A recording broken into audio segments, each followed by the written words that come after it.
नमस्कार, आपण पाहतात रयत संवाद न्यूज चॅनल। नायगाव तालुक्यासह परिसरात वादळी पावसामुळे शेतकरी बांधवांचे नुकसान।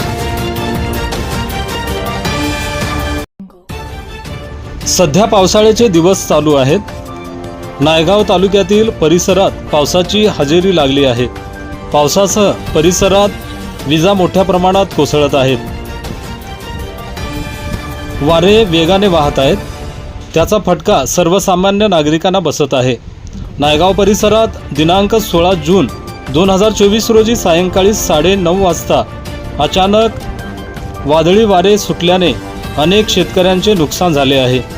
त्यामुळे अनेक कुटुंब उघड्यावर पडले आहेत। नायगाव तालुका हा शहरासह अनेक गावांमध्ये शेतकऱ्यांना मोठ्या प्रमाणामध्ये नुकसानीला सामोरे जावे लागले आहे। शेतकरी बांधवांनी पेरणीसाठी आणलेल्या खतांचे, बी बियाणांचे तसेच घरगुती खाण्याच्या साहित्याचे मोठ्या प्रमाणात नुकसान झाले आहे। अनेक शेतातील झाडे, पोल पडणे व घरांवरचे पत्रे उडणे अशा प्रकारे मोठ्या प्रमाणात नुकसान झालेले आहे।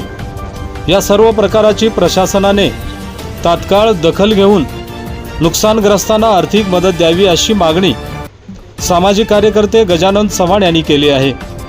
युवा नेते गजानन चव्हाण पाटील यांनी शेतकऱ्यांच्या बांधावर जाऊन पाहणी केली आहे।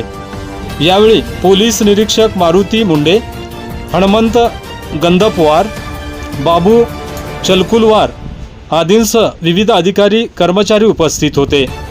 रयत संवादसाठी अजिम नरसीकर, नायगाव, नांदेड।